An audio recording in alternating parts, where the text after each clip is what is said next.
윤희는 캐리어를 들고 저택을 떠나려 했습니다. 그런데 체육실 문틈으로 믿을 수 없는 광경이 보였습니다. 태준이 걷고 있었습니다. 두 발로 땀에 젖은 채로요. 넘어지고 이를 악물고 다시 일어서기를 반복했습니다. 눈빛이 마주쳤습니다. 봤습니까? 당신, 걸을 수 있었잖아요. 무료 버튼인 구독과 좋아요, 그저 눌러주시는 작은 응원이지만 그 정성만큼 복이 되어 여러분 가정에 가득하실 겁니다. 구로의 오래된 연립주택 계단을 오르면 희미한 전기장판 냄새가 코끝을 자극합니다. 3층 복도 끝 낡은 철문 앞에서 윤희는 잠시 숨을 골랐습니다. 손에 든 비닐봉지에서 김이 피어올랐죠.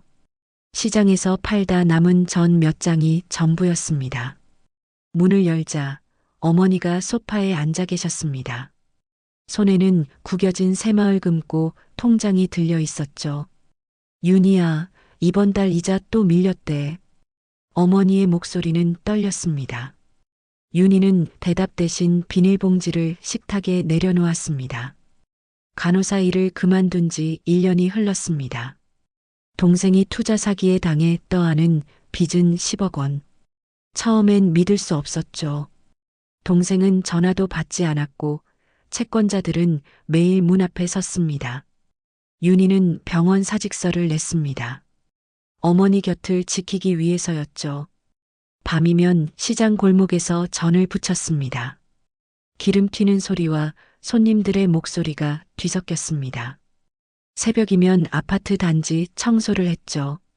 쓰레기 냄새와 계단의 먼지를 닦아내며 윤희는 생각했습니다. 언제까지 이렇게 살아야 하나. 하지만 멈출 수 없었습니다. 어머니가 있었으니까요. 그날도 새벽 청소를 마치고 돌아오는 길이었습니다. 골목 입구 작은 라디오 가게에서 음악이 흘러나왔죠. 90년대 발라드였습니다. 윤희는 걸음을 멈췄습니다. 그 노래를 들으면 예전이 떠올랐습니다. 대학병원 간호사로 일하던 시절 퇴근길에 듣던 라디오 방송이었죠. 그때는 평범한 가정이 꿈이었지 윤희는 중얼거렸습니다. 결혼해서 아이 낳고 주말엔 공원 산책하는 그런 삶이요. 하지만 지금은 그 평범이 가장 비싸다는 걸 알았습니다. 돈이 없으면 꿈도 없다는 걸요. 집에 돌아와 어머니 곁에 앉았습니다. 어머니는 통장을 윤희 손에 쥐어주셨습니다. 미안하다, 윤희야.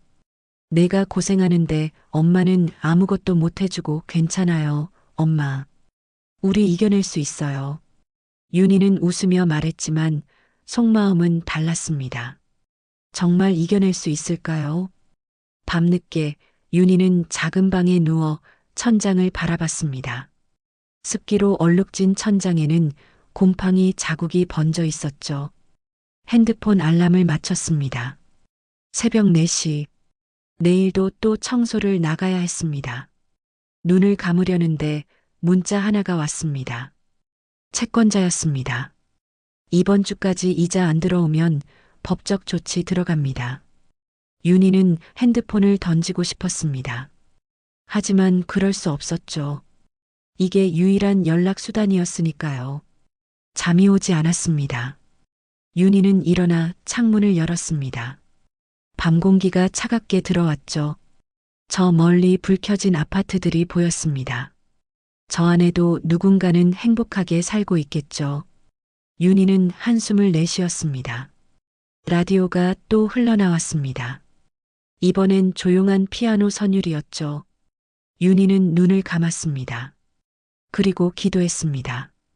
신이 있다면 이 고통의 끝을 보여달라고요.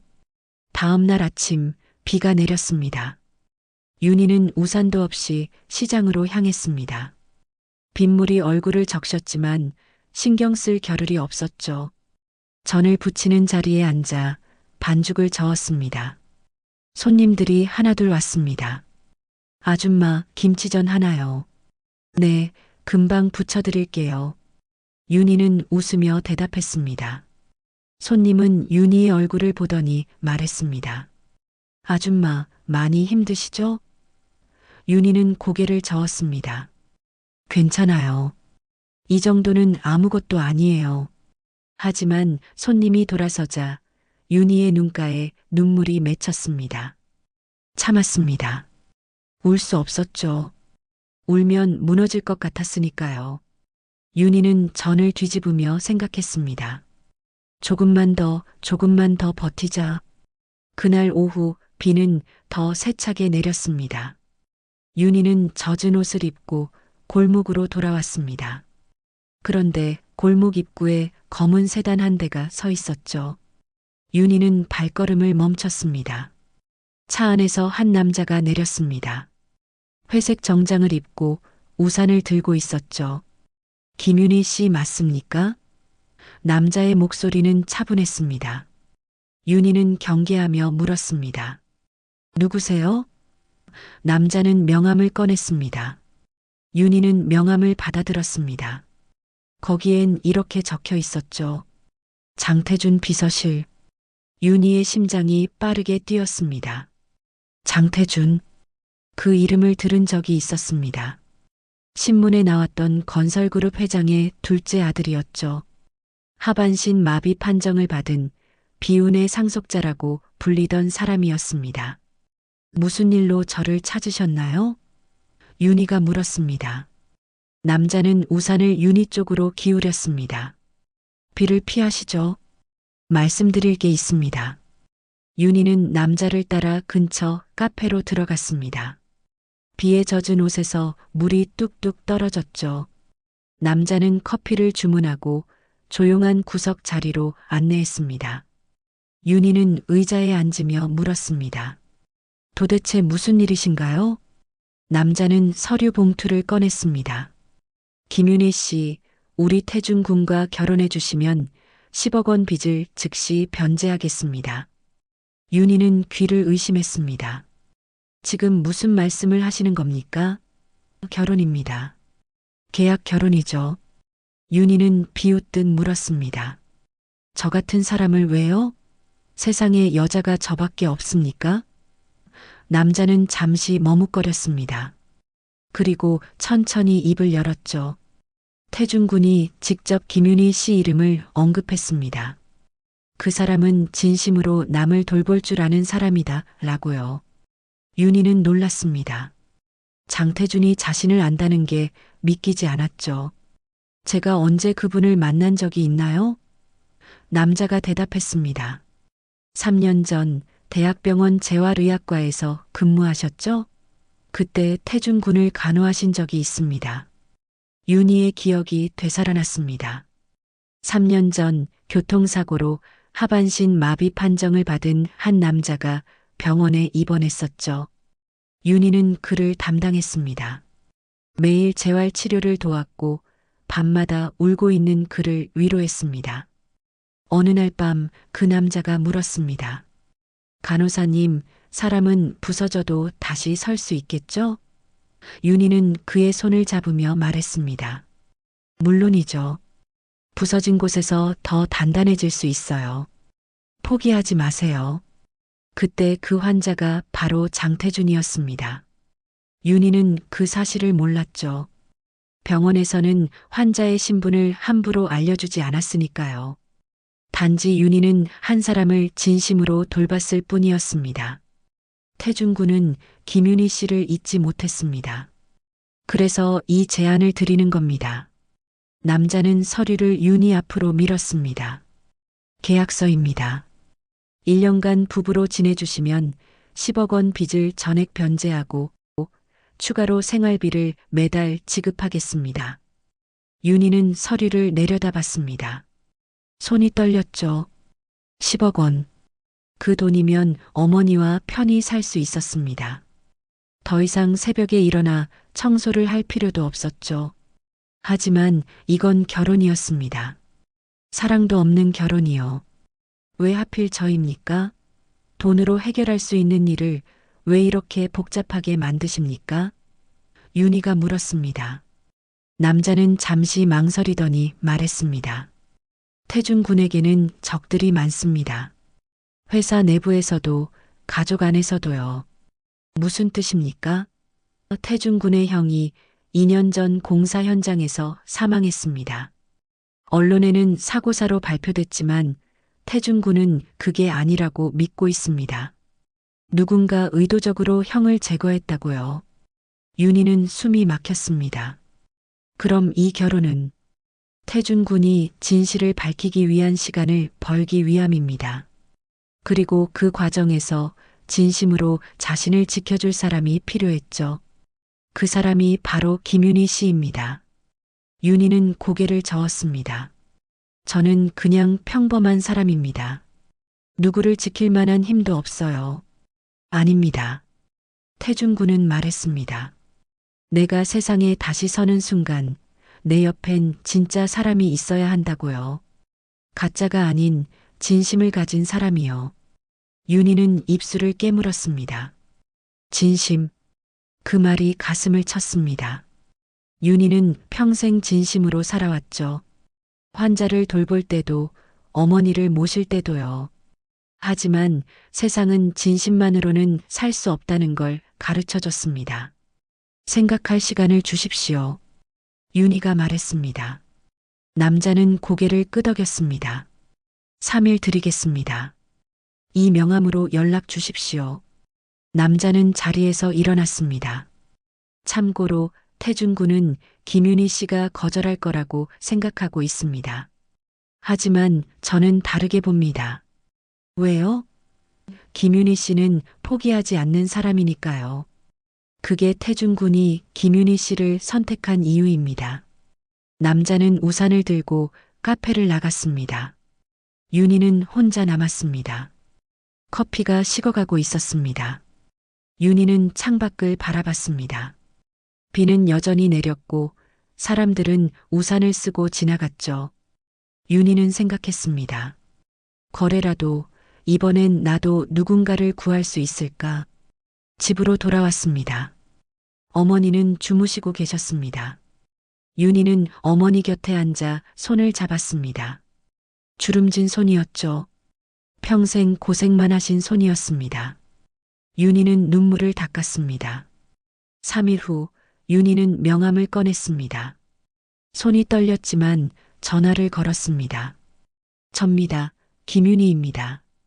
결정하셨습니까? 네, 하겠습니다. 전화 너머로 잠시 침묵이 흘렀습니다. 좋은 선택입니다.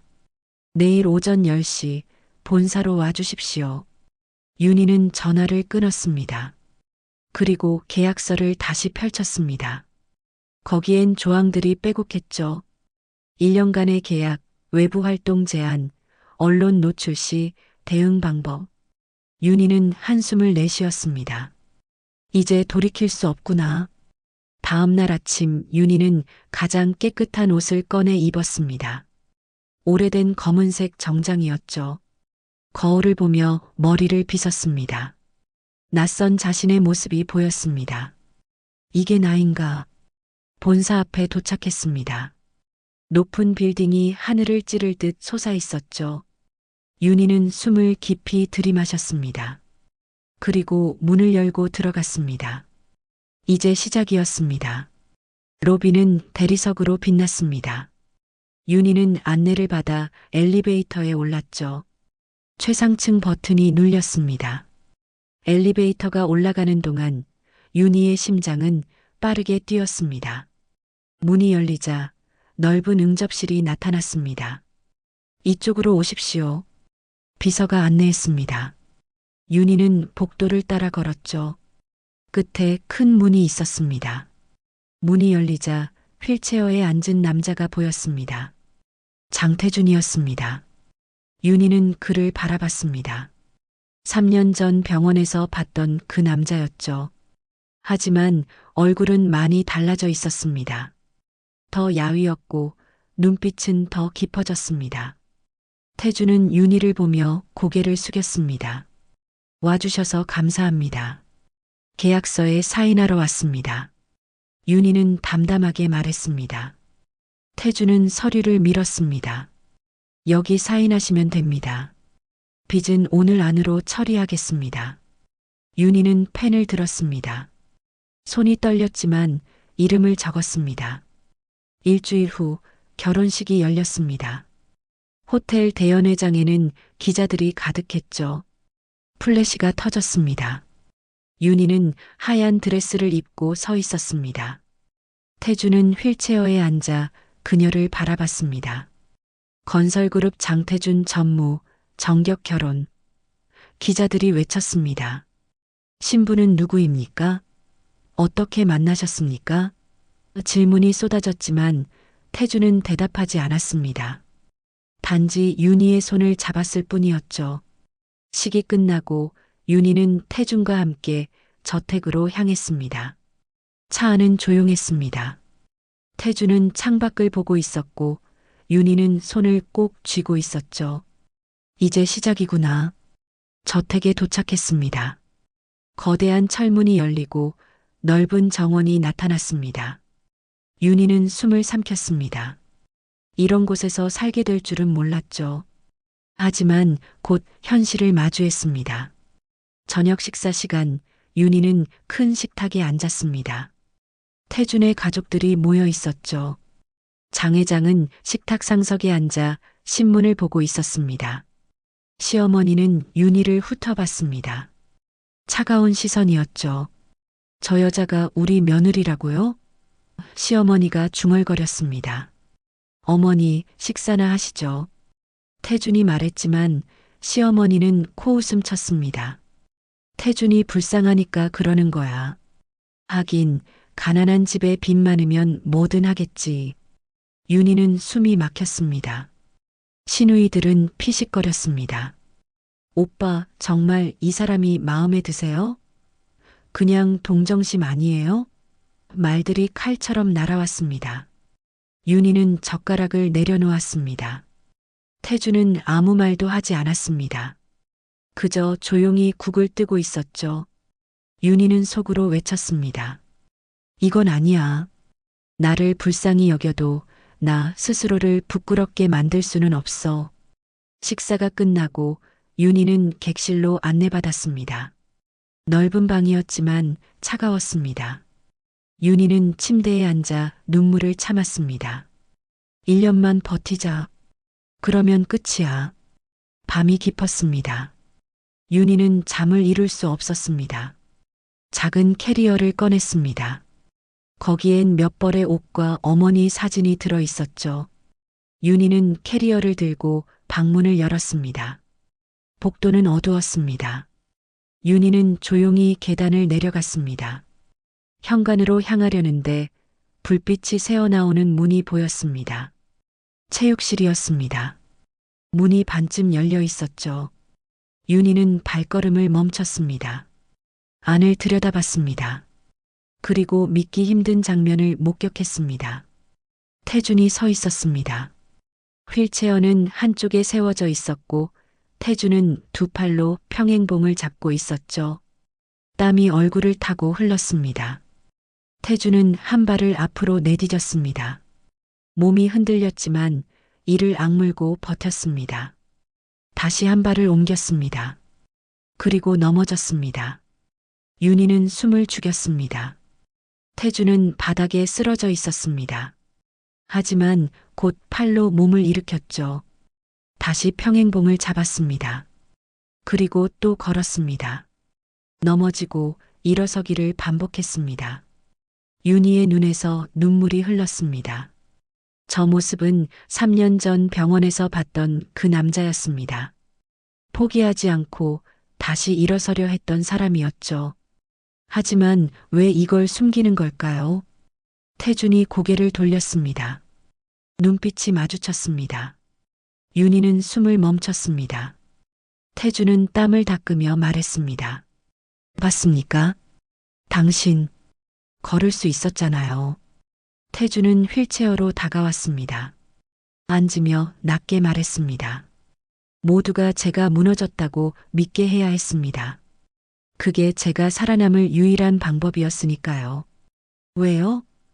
윤희가 물었습니다. 형이 죽은 날 진짜 책임자는 아직도 웃고 있습니다. 태준의 목소리는 떨렸습니다.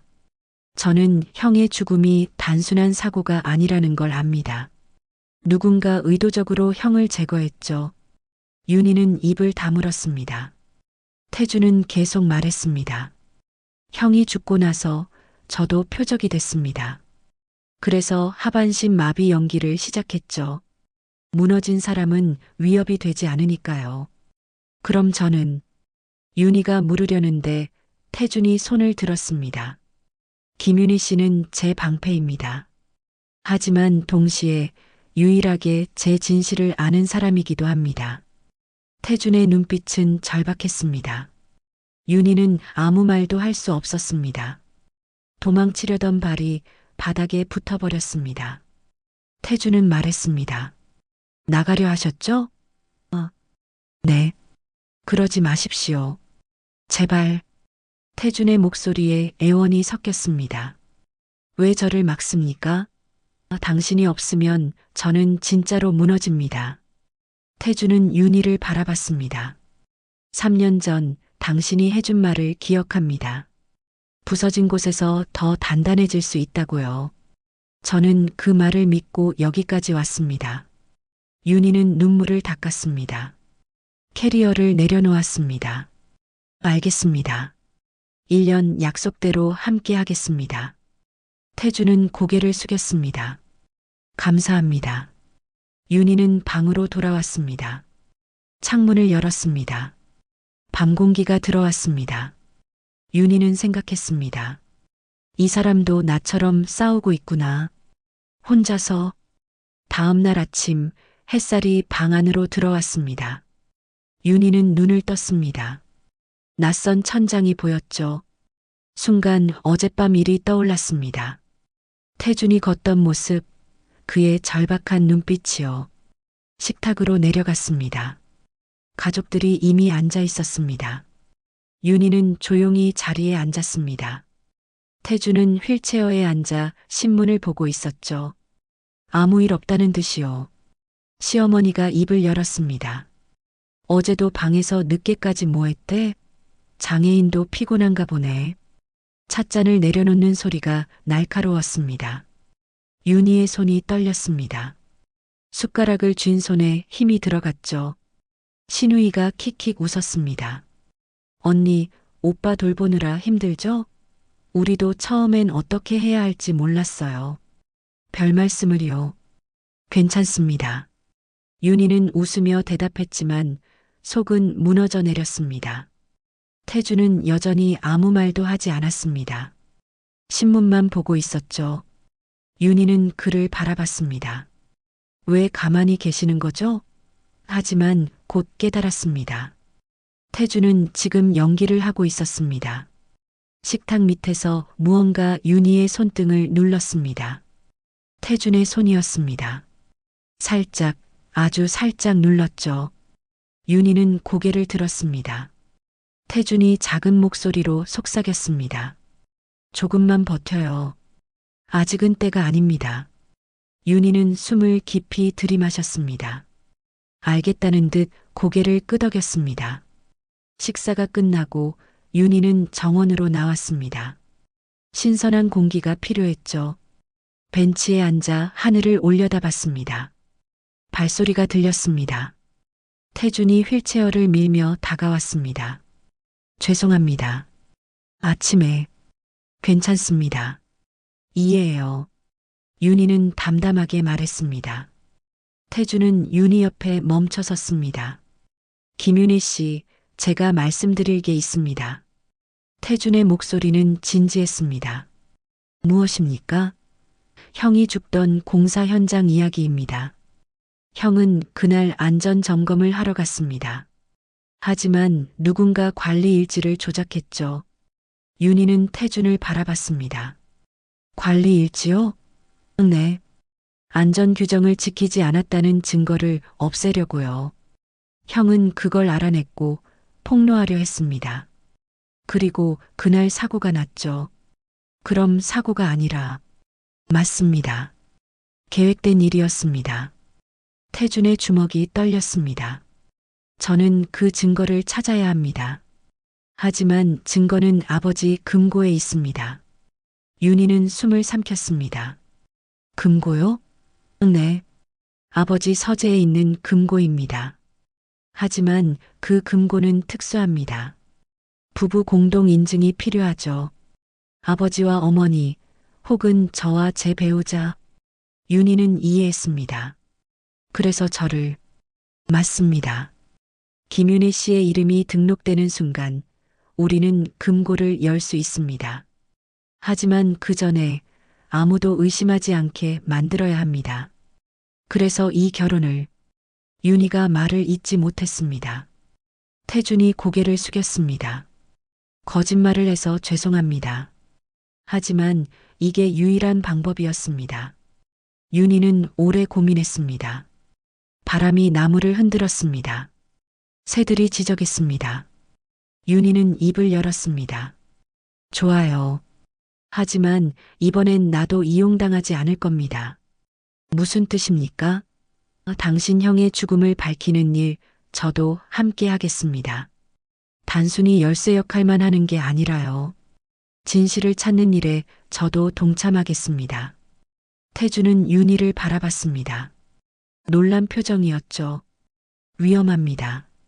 김윤희 씨까지 위험해. 이미 위험 속에 들어왔습니다. 이 집에 들어온 순간부터요. 그렇다면 제대로 싸우겠습니다. 윤희의 눈빛은 단단했습니다. 태주는 잠시 말이 없었습니다. 그러다 천천히 고개를 끄덕였습니다. 알겠습니다. 함께 하시죠. 두 사람은 손을 맞잡았습니다. 그날 밤 태주는 윤희를 서재로 안내했습니다. 금고는 저기 있습니다. 책장 뒤에 숨겨진 철제 금고가 보였습니다. 언제 열 수 있습니까? 다음 주 화요일 아버지가 출장 가시는 날입니다. 그때까지 준비하겠습니다. 윤희가 말했습니다. 태주는 서류를 꺼냈습니다. 이건 형이 남긴 메모입니다. 사고 전날 밤에 쓴 거죠. 여기 보시면 오상무라는 이름이 나옵니다. 오상무요? 네. 회사 상무입니다. 형은 그가 관리 일지를 조작했다고 의심했습니다. 하지만 증거가 없었죠. 금고 안에 그 증거가 있을 겁니다. 윤희는 메모를 읽었습니다. 형의 필적은 급했습니다. 마지막 문장이 눈에 들어왔죠. 내일 모든 걸 밝히겠다. 윤희는 가슴이 먹먹했습니다. 형부는 용기 있는 분이셨네요. 네. 그래서 죽었습니다. 태준의 목소리는 쓰라렸습니다. 저는 형처럼 정면으로 맞서지 못했습니다. 그래서 이렇게 숨어서 준비하고 있죠. 비겁합니다. 아닙니다. 윤희가 말했습니다. 살아남는 게 먼저입니다. 살아야 진실을 밝힐 수 있으니까요. 태주는 윤희를 바라봤습니다. 그의 눈에 눈물이 맺혔습니다. 김윤혜 씨, 네, 고맙습니다. 진심으로. 태주는 고개를 숙였습니다. 윤희는 그의 어깨를 토닥였습니다. 우리 함께 이겨냅시다. 밤이 깊어갔습니다. 윤희는 방으로 돌아와 창문을 열었습니다. 달빛이 들어왔습니다. 윤희는 생각했습니다. 이제 진짜 시작이구나. 단순한 계약이 아니라 함께 싸우는 일이. 핸드폰이 울렸습니다. 어머니였습니다. 윤희야, 잘 지내니? 네, 엄마. 걱정 마세요. 빚이 다 갚아졌다며? 정말이니? 네, 정말이에요. 윤희는 눈물을 참으며 말했습니다. 우리 딸 고생 많았다. 이제 좀 편히 살아라.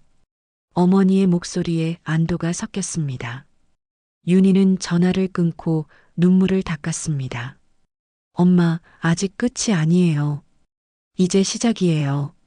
화요일 아침 장 회장이 출장을 떠났습니다. 현관에서 배웅하며 윤희는 태준을 바라봤습니다. 태준은 고개를 살짝 끄덕였죠. 오늘입니다. 오후가 되자 집안은 조용해졌습니다. 시어머니는 친구들과 외출했고 시누이들도 각자 약속이 있었습니다. 윤희와 태준만 남았습니다. 지금입니다. 태준이 속삭였습니다. 두 사람은 서재로 향했습니다. 문을 잠그고 책장을 옆으로 밀었습니다. 금고가 드러났죠. 태준은 패널에 손을 올렸습니다. 김윤희 씨도 함께 해주십시오. 윤희는 손을 올렸습니다. 기계가 지문을 인식했습니다. 삐삐삐. 녹색 불이 들어왔습니다. 철컥. 금고 문이 열렸습니다. 태준은 숨을 참았습니다. 안을 들여다봤죠. 서류들이 가득했습니다. 태준은 조심스럽게 하나씩 꺼냈습니다. 이게 손이 떨렸습니다. 안전감리 일지입니다. 원본이죠. 윤희는 일지를 펼쳤습니다. 거기엔 수정된 흔적이 선명했습니다. 보세요. 여기 날짜가 바뀌어 있습니다. 태준이 손가락으로 가리켰습니다. 원래는 점검 미실시로 기록됐는데 나중에 점검 완료로 고쳐졌어요. 필적도 다릅니다. 윤희는 다른 서류를 꺼냈습니다. 비자금 명세서였습니다. 이건 뭡니까? 회사 비자금입니다. 이걸로 누군가에게 돈을 줬다는 증거죠. 금액이 적혀 있었습니다. 10억 원. 누구에게 준 겁니까? 윤희가 물었습니다. 태준은 명세서 끝을 봤습니다. 거기 이름이 있었죠. 오상무. 역시 오상무였습니다. 태준의 목소리는 차가웠습니다. 이 돈으로 안전감리 일지를 조작한 거군요. 윤희가 말했습니다. 그리고 형분이 그걸 알아냈고, 맞습니다. 형이 폭로하려던 순간 사고가 났죠. 태준은 서류를 가슴에 안았습니다. 눈물이 흘렀습니다. 드디어 찾았습니다. 윤희는 태준의 어깨를 잡았습니다. 이제 세상에 알려야 합니다. 그때였습니다. 서재 문이 벌컥 열렸습니다. 뭐 하는 겁니까? 장 회장이 서 있었습니다. 출장은 거짓이었던 겁니다. 윤희는 숨이 멎었습니다. 아버지. 태준이 휠체어를 뒤로 빼려 했지만 장 회장은 빠르게 다가왔습니다. 감히 내 금고를. 장 회장의 손이 올라갔습니다. 하지만 윤희가 막아섰습니다. 회장님, 진정하십시오. 비켜. 장 회장이 소리쳤습니다. 윤희는 서류를 움켜쥐었습니다. 이건 형님의 죽음에 대한 진실입니다. 숨길 수 없습니다. 장 회장의 얼굴이 일그러졌습니다. 내가 뭘 안다고 그래? 압니다. 안전감리 일지가 조작됐다는 것, 오상무에게 비자금이 흘러갔다는 것 모두요. 순간 정적이 흘렀습니다. 장 회장은 뒤로 물러섰습니다. 그건 인정하시는 겁니까? 태준이 물었습니다. 형의 죽음을 아셨던 겁니까? 장 회장은 소파에 주저앉았습니다. 나는 몰랐다. 나중에 알았어. 오상무가 멋대로 한 일이야. 거짓말입니다. 태준의 목소리는 떨렸습니다. 아버지도 공범입니다. 태준아. 형은 아버지를 믿었습니다. 회사를 바로 세우려 했죠. 하지만 아버지는 돈을 택했습니다. 형의 목숨보다 회사를요. 장 회장은 고개를 떨궜습니다. 윤희는 그 모습을 보며 가슴이 먹먹했습니다. 아버지와 아들 사이에 깊은 균열이 보였죠. 며칠 후 경찰이 저택에 들이닥쳤습니다. 김윤희 씨 위장 결혼 혐의로 출석해 주셔야 합니다. 윤희는 놀랐습니다. 무슨 말씀입니까? 장 회장이 고소하셨습니다. 윤희는 장 회장을 바라봤습니다. 장 회장은 냉소했습니다. 돈 때문에 시집 온 거잖아. 그 정도는 감수해야지. 시어머니도 거들었습니다. 우리 아들 이용해서 돈 챙기려 했잖아요. 태준은 휠체어에서 일어나려 했습니다. 하지만 입술만 깨물었죠. 윤희는 서류를 집어 던졌습니다. 이 결혼은 거래였습니다. 하지만 거짓말은 제가 아니라 당신들이었죠. 뭐라고? 장 회장이 일어섰습니다. 형님의 죽음을 덮으려고 안전규정을 무시하고 사람 목숨을 돈으로 계산한 건 당신들입니다. 경찰이 윤희의 팔을 잡았습니다. 일단 출석해 주시죠. 윤희는 뿌리쳤습니다. 손 떼세요. 제가 범죄자입니까? 조사가 필요합니다. 태준이 소리쳤습니다. 윤희 씨. 윤희는 태준을 바라봤습니다. 태준의 눈에 눈물이 가득했죠. 윤희는 고개를 저었습니다. 괜찮아요. 진실은 밝혀질 겁니다. 그날 밤 윤희는 경찰서에서 조사를 받았습니다. 정말 위장 결혼입니까? 계약 결혼이었습니다. 하지만 지금은 아닙니다. 무슨 뜻입니까? 처음엔 거래였습니다. 하지만 진실을 알게 된 후 저는 진심으로 그 사람을 돕고 싶었습니다. 형님의 억울한 죽음을 밝히는 일에 동참하고 싶었죠. 조사가 끝나고 윤희는 풀려났습니다. 밤 공기가 차갑게 스며들었습니다. 윤희는 저택으로 돌아가지 않았습니다. 작은 여관을 찾아 들어갔죠. 방에 누워 천장을 바라봤습니다. 핸드폰이 울렸습니다. 태준이었습니다. 어디 계십니까? 여관입니다. 왜 집으로 안 오셨습니까? 이제 그곳은 제 집이 아닙니다. 윤희의 목소리는 담담했습니다. 김윤혜 씨, 태준 씨, 저는 제 역할을 다했습니다. 이제 당신이 할 차례예요. 혼자 하라는 겁니까? 아닙니다. 함께 하자는 겁니다. 하지만 이제 숨지 말고 당당하게 나서세요. 당신이 걸을 수 있다는 것 세상에 보여주세요. 전화 너머로 침묵이 흘렀습니다. 윤희는 계속 말했습니다. 저는 믿습니다. 당신이 다시 설 수 있다는 걸요. 3년 전 병원에서 봤던 그 사람처럼요. 알겠습니다. 태준의 목소리는 떨렸습니다. 나도 당신을 지키지 못했습니다. 이제 함께 싸웁시다. 당당하게. 윤희는 전화를 끊었습니다. 창문을 열었습니다. 달이 떠 있었습니다. 윤희는 생각했습니다. 이제 진짜 시작이야.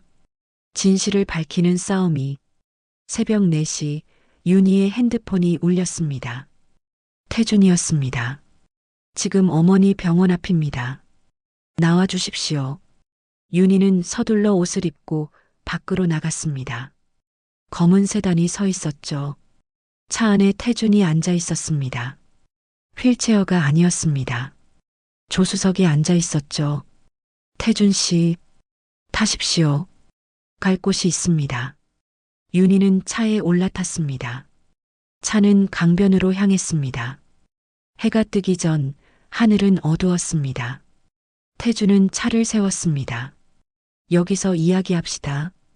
두 사람은 강둑에 섰습니다. 바람이 차갑게 불었죠. 김윤혜 씨 말이 맞았습니다. 이제 숨지 말아야 합니다. 태준은 천천히 걸었습니다. 지팡이 없이 두 발로요. 윤희는 눈을 감았습니다. 눈물이 흘렀죠. 3년 동안 숨어 지냈습니다. 무너진 척하며 약한 척하며 살았죠. 하지만 이제 그만두려 합니다. 당신 덕분입니다. 태준이 윤희를 바라봤습니다. 저는 아무것도 하지 않았어요. 윤희가 말했습니다. 아닙니다. 당신은 제게 용기를 줬습니다. 3년 전에도 지금도요. 태준은 윤희 앞에 섰습니다. 금고에서 찾은 서류, 복사본을 만들어뒀습니다. 오늘 언론에 공개하려 합니다. 이사회도 소집했습니다. 아버지와 오상무를 모두 불러냈죠. 윤희는 놀랐습니다. 벌써요? 더 이상 미룰 수 없습니다. 당신이 경찰서에 끌려간 걸 보면서 깨달았어요. 내가 비겁하게 굴수록 당신만 다치는구나. 태준의 목소리는 떨렸습니다. 위험하지 않습니까? 위험합니다. 하지만 당신도 말했잖습니까? 살아야 진실을 밝힌다고요. 저는 살기 위해 싸우겠습니다. 태준은 윤희의 손을 잡았습니다. 해가 떠올랐습니다. 강물이 황금빛으로 빛났습니다. 윤희는 태준의 손을 꼭 쥐었습니다. 함께 하겠습니다. 끝까지요. 두 사람은 서로를 바라봤습니다. 오전 10시 이사회가 열렸습니다. 회의실에는 임원들이 모여 있었습니다. 장 회장도 오상무도 자리했죠. 태준이 문을 열고 들어왔습니다. 휠체어 없이 두 발로 걸어서요. 회의실이 술렁였습니다. 저게 무슨 태준 전무가 걸어? 사람들이 웅성거렸습니다. 장 회장은 얼어붙었습니다. 오상무는 얼굴이 새하얗게 질렸죠. 태준은 단상에 섰습니다. 오늘 저는 이 회사를 지키기 위해 섭니다. 그는 천천히 서류를 꺼냈습니다. 여러분께 보여드릴 게 있습니다. 형 장태영의 죽음에 대한 진실입니다. 스크린에 안전감리 일지가 떠올랐습니다. 조작된 부분이 빨간색으로 표시됐죠. 보시다시피 점검 기록이 변조됐습니다.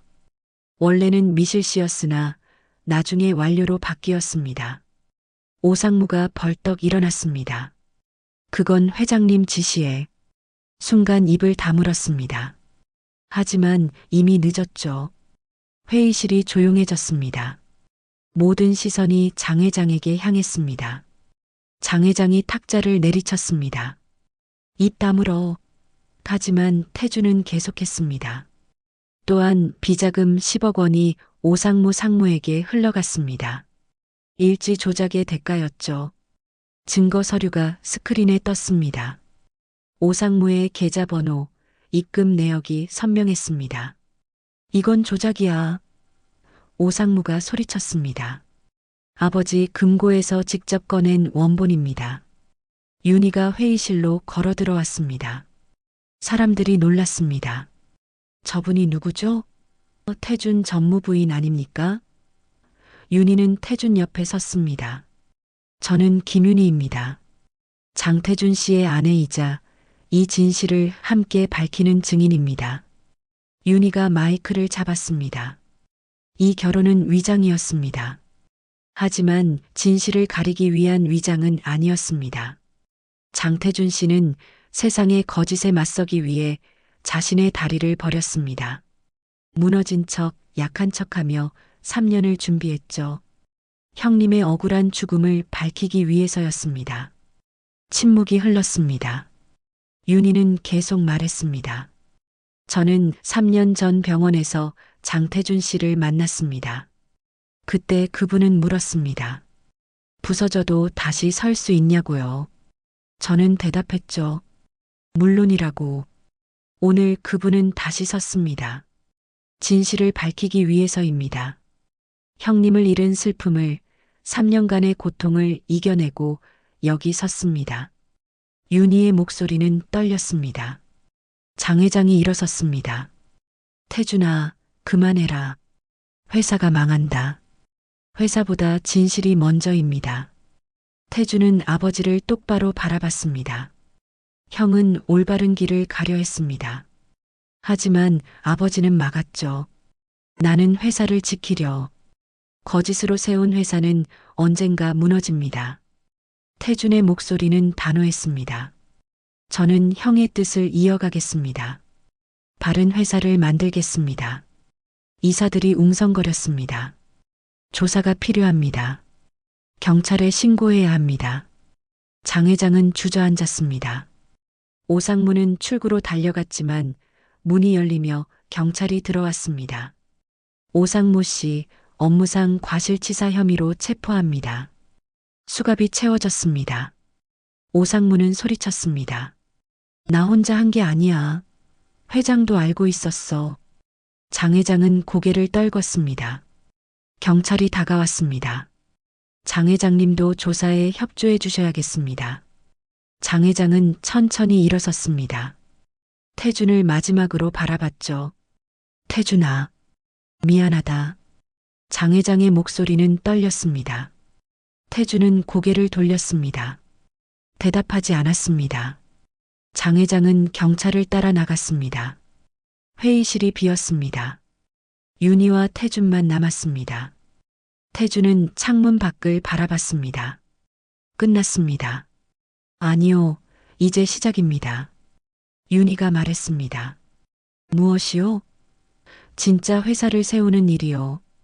형님이 원했던 바른 회사를요. 윤희는 태준의 손을 잡았습니다. 태준은 윤희를 바라봤습니다. 눈에 눈물이 고였죠. 고맙습니다. 당신이 없었다면 저는 여기까지 오지 못했을 겁니다. 저도 고마워요. 당신 덕분에 다시 서는 법을 배웠습니다. 두 사람은 껴안았습니다. 일주일 후 언론이 들끓었습니다. 건설그룹 비리 폭로, 장태영 전무 죽음 사고 아닌 타살 가능성 신문 일면을 장식했죠. 윤희는 기사를 보며 한숨을 쉬었습니다. 태준은 연일 검찰 조사를 받았습니다. 저택은 텅 비었습니다. 장 회장은 구속됐고 시어머니와 시누이들은 친척 집으로 떠났죠. 윤희는 혼자 남은 저택을 정리했습니다. 정말 남으실 겁니까? 집사가 물었습니다. 네. 태준 씨가 돌아올 때까지요. 윤희는 창문을 닦으며 대답했습니다. 햇살이 들어왔습니다. 오랜만에 보는 밝은 빛이었죠. 밤이 되자 태준이 돌아왔습니다. 피곤한 얼굴이었습니다. 조사는 어떻게 됐어요? 윤희가 물었습니다. 내일 임시 주주총회가 열립니다. 제가 대표이사 권한 대행을 맡게 될 것 같습니다. 축하해요. 윤희가 웃었습니다. 태준은 고개를 저었습니다. 축하할 일이 아닙니다. 회사는 지금 엉망입니다. 주가는 폭락했고 협력사들은 등을 돌렸죠. 그래도 진실을 밝혔잖아요. 진실만으로는 회사를 살릴 수 없습니다. 태준은 소파에 앉았습니다.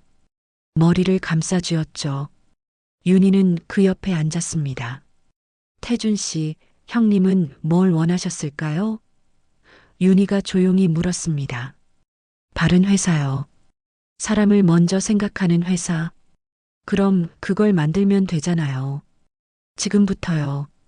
태준은 윤희를 바라봤습니다. 어떻게요? 한 걸음씩 가는 거예요. 무너진 신뢰를 다시 쌓고 잘못된 걸 바로잡으면서요. 시간이 걸리겠지만 해낼 수 있어요.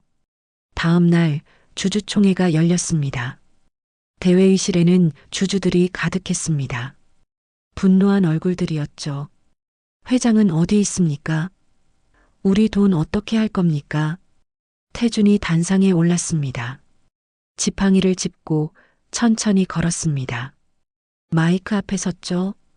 주주 여러분, 죄송합니다. 깊이 고개를 숙였습니다. 장태준입니다.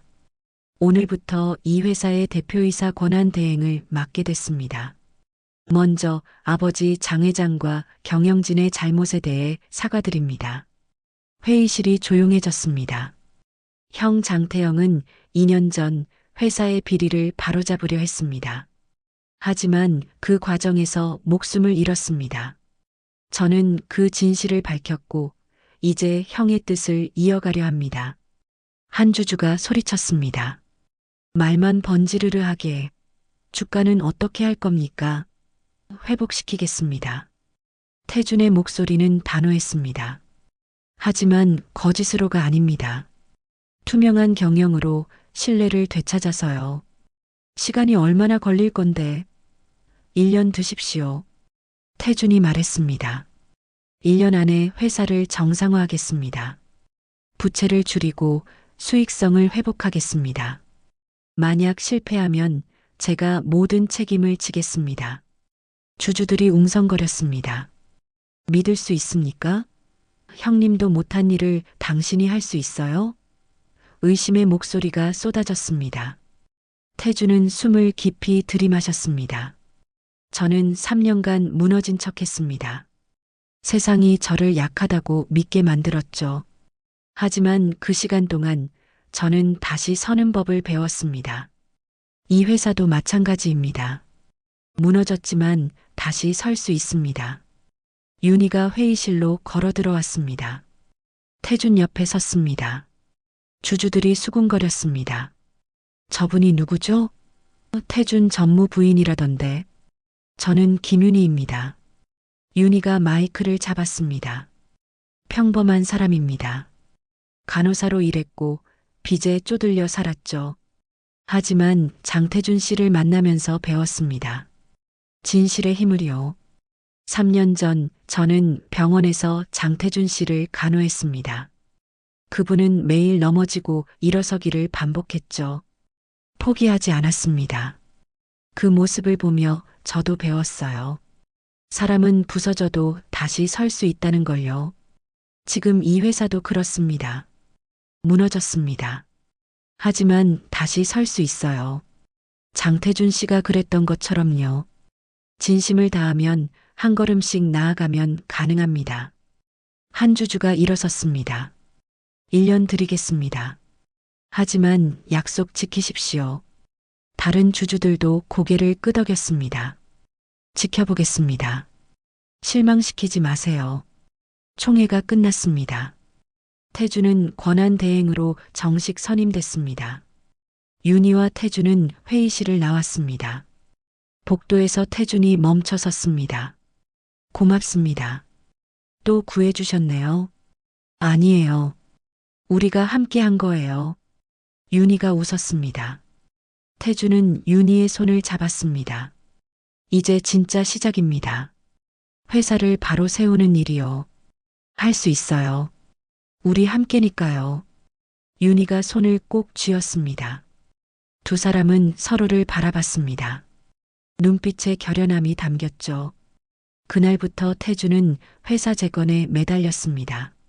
아침 일찍 출근해서 밤늦게 퇴근했습니다. 윤희는 그를 뒷바라지했습니다. 식사를 챙기고 서류를 정리하며 함께 밤을 지새웠죠. 한 달이 지났습니다. 회사는 조금씩 안정을 찾았습니다. 협력사들이 다시 손을 내밀었고 직원들도 희망을 품기 시작했죠. 태주는 매일 현장을 돌며 직접 소통했습니다. 전무님, 정말 달라지셨습니다. 한 직원이 말했습니다. 예전엔 휠체어에 앉아 계셨는데 이제는 누구보다 바쁘게 움직이시네요. 태주는 웃었습니다. 다시 서는 법을 배웠으니까요. 어느 저녁 태준과 윤희는 옥상에 올랐습니다. 서울 야경이 펼쳐졌습니다. 아름답네요. 윤희가 말했습니다. 당신처럼요. 태준이 속삭였습니다. 윤희는 얼굴이 붉어졌습니다. 갑자기 왜 그러세요? 사실을 말한 건데요. 태준이 웃었습니다. 김윤희 씨, 당신은 제 인생의 빛입니다. 어둠 속에서 저를 일으켜 세운 사람이죠. 저도 태준 씨 덕분에 다시 살게 됐어요. 빚에 짓눌려 숨도 못 쉬던 제가 이제는 꿈을 꿀 수 있게 됐죠. 윤희는 태준의 손을 잡았습니다. 앞으로도 함께 해주시겠습니까? 태준이 물었습니다. 물론이죠. 끝까지요. 윤희가 대답했습니다. 두 사람은 껴안았습니다. 바람이 불었고 별이 빛났습니다. 3개월이 흘렀습니다. 회사는 점차 회복세를 보였습니다. 주가가 오르기 시작했고 새로운 프로젝트들이 성사됐죠. 태주는 약속을 지켜나가고 있었습니다. 어느 날 아침 윤희는 몸이 좋지 않았습니다. 어지럽고 속이 메스꺼웠죠. 괜찮아요? 태준이 걱정스레 물었습니다. 네, 그냥 피곤한가 봐요. 윤희는 웃으며 대답했습니다. 하지만 증상은 계속됐습니다. 일주일 후 윤희는 병원을 찾았습니다. 검사 결과를 들으며 윤희는 눈물을 흘렸습니다. 축하드립니다. 임신 6주입니다. 의사의 말에 윤희는 가슴이 벅찼습니다. 저녁 태준이 퇴근했습니다. 오늘 어땠어요? 태준 씨, 앉으세요. 할 말이 있어요. 윤희의 목소리는 떨렸습니다. 태준은 긴장한 얼굴로 앉았습니다. 무슨 일입니까? 어디 아프세요? 아니요, 그게 아니라.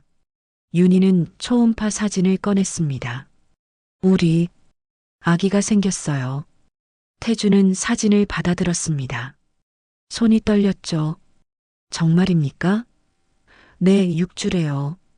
윤희가 웃었습니다. 태주는 윤희를 껴안았습니다. 고마워요. 정말 고마워요. 목소리가 떨렸습니다. 두 사람은 한참을 그렇게 있었습니다. 그날 밤 태주는 형의 사진을 꺼냈습니다. 형, 들리세요? 저 아빠가 됩니다. 사진 속 형은 환하게 웃고 있었습니다. 형이 시작한 일, 제가 이어가고 있어요. 그리고 이제 새 생명도 맞이하게 됐어요. 윤희가 다가왔습니다. 형님도 기뻐하실 거예요. 그러겠죠. 형은 항상 가족을 소중히 여겼으니까요. 태주는 윤희의 배에 손을 얹었습니다. 잘 자라라, 우리 아가. 석 달 후 회사는 완전히 정상화됐습니다. 부채가 줄었고 새로운 프로젝트로 수익이 올랐죠. 주주총회에서 태주는 정식 대표이사로 선임됐습니다. 축하합니다, 대표님. 직원들이 박수를 쳤습니다. 태주는 고개를 숙였습니다. 모두 여러분 덕분입니다. 함께 이뤄낸 결과죠. 윤희는 뒤에서 그 모습을 바라봤습니다. 자랑스러웠습니다. 하지만 태주는 고민에 빠졌습니다. 밤마다 서재에 앉아 생각했죠. 무슨 고민이세요? 윤희가 물었습니다. 회사를 계속 이끌어야 할지 모르겠어요. 왜요? 잘하고 계시잖아요. 잘하고 있긴 합니다. 하지만 제가 진짜 원하는 건 이게 아닌 것 같아요. 태주는 창밖을 바라봤습니다. 진짜 원하는 게 뭔데요? 사람을 돕는 일입니다. 형처럼, 당신처럼요. 태주는 윤희를 바라봤습니다. 저는 간호사였던 당신처럼 사람을 직접 돌보고 싶어요. 윤희는 잠시 생각했습니다. 그럼 그렇게 하세요. 회사는요? 전문 경영인에게 맡기면 되잖아요. 태준 씨는 태준 씨가 진짜 하고 싶은 일을 하세요. 2달 후 태준은 대표직을 내려놓았습니다. 전문 경영인을 선임하고 이사회 의장으로 물러났죠. 그리고 새로운 계획을 시작했습니다. 한강이 보이는 작은 건물을 얻었습니다. 간판을 달았습니다. 숨재활센터였습니다. 윤희와 태준이 함께 만든 곳이었죠. 사고로 다친 사람들, 재활이 필요한 이들을 돕는 곳이었습니다. 개원 첫날 환자들이 찾아왔습니다. 여기가 소문 들었던 그곳인가요? 네, 맞습니다. 환영합니다. 윤희가 웃으며 맞았습니다. 태주는 재활기구를 점검했죠. 대표님, 제가 다시 걸을 수 있을까요? 한 환자가 물었습니다. 태주는 고개를 끄덕였습니다. 물론입니다. 저도 그랬으니까요. 포기하지 마세요. 윤희는 환자들을 돌보며 행복했습니다. 다시 간호사로 돌아온 기분이었죠. 하지만 이번엔 달랐습니다. 태준과 함께였으니까요. 같은 꿈을 향해 걸어가고 있었으니까요. 여름이 왔습니다. 윤희의 배가 많이 불렀습니다. 곧 태어나겠네요. 태준이 배를 쓰다듬었습니다. 네, 이제 한 달 남았어요. 윤희는 행복하게 웃었습니다. 어느 오후 두 사람은 센터 옥상에 올랐습니다. 한강이 반짝였습니다. 여기 참 좋네요. 윤희가 말했습니다. 우리 아기도 이 풍경을 보며 자라겠네요. 김윤혜 씨. 네. 당신 덕분에 저는 진짜 숨을 쉬게 됐어요. 살아있다는 걸 느끼게 됐죠. 태주는 윤희의 손을 잡았습니다. 저도 그래요. 빚에 짓눌려 숨도 못 쉬던 제가 이제는 매일이 감사해요. 당신과 함께라서요. 윤희는 태준을 껴안았습니다. 한 달 후 윤희는 딸을 낳았습니다. 작고 예쁜 아기였습니다. 이름을 뭐라고 지을까요? 숨이요. 태준이 말했습니다. 장숨. 우리가 다시 숨쉬게 된 것처럼 이 아이도 세상에 숨을 불어넣는 사람이 됐으면 해요. 좋아요. 수미. 윤희는 아기를 품에 안았습니다. 아기가 작게 웃었습니다. 태주는 두 사람을 바라보며 눈물을 흘렸습니다. 행복한 눈물이었죠. 가을이 왔습니다. 센터는 환자들로 북적였습니다. 윤희는 수미를 업고 환자들을 돌봤습니다. 태주는 재활 치료를 직접 도왔죠. 두 사람은 바빴지만 행복했습니다. 어느 저녁 어머니가 센터를 방문했습니다. 윤희야, 정말 잘 사네. 엄마, 다 엄마 덕분이에요. 윤희는 어머니를 안았습니다. 어머니는 수미를 보며 웃었습니다. 이 아이가 크면 뭐가 되려나? 숨처럼 살았으면 좋겠어요. 자유롭게, 따뜻하게요. 윤희가 말했습니다. 어머니는 고개를 끄덕였습니다. 밤 윤희와 태주는 센터 창문을 열었습니다. 강바람이 불어왔습니다. 라디오에서 옛날 노래가 흘러나왔죠. 90년대 발라드였습니다. 이 노래 기억나요? 윤희가 물었습니다. 물론이죠. 당신이 처음 제게 진심을 보여줬던 날. 태준이 웃었습니다. 두 사람은 춤을 췄습니다. 느리게 서로를 느끼며요. 수미가 옆에서 잠들어 있었습니다. 평화로운 얼굴이었습니다. 윤희는 생각했습니다. 평범이 가장 비싸다고 생각했는데 이제 평범을 사랑하게 됐네. 태준이 속삭였습니다. 우리 결국 같은 이유로 살아남았네요. 무슨 이유죠? 사랑 때문이죠. 서로를 사랑하고 사람을 사랑해서요. 윤희는 태준을 바라봤습니다. 그의 눈엔 평온함이 있었습니다. 더 이상 고통도 분노도 없었죠. 진심만이 남아 있었습니다. 그들의 눈가엔 오래된 눈물이 햇살에 말라갔습니다. 이제 웃음만 남았습니다. 따뜻한 매일이 기다리고 있었죠. 만약 마음이 움직이셨다면 한 줄의 응원을 남겨주세요. 구독과 좋아요는 우리 채널이 더 많은 이야기를 전하는 힘이 됩니다. 고맙습니다.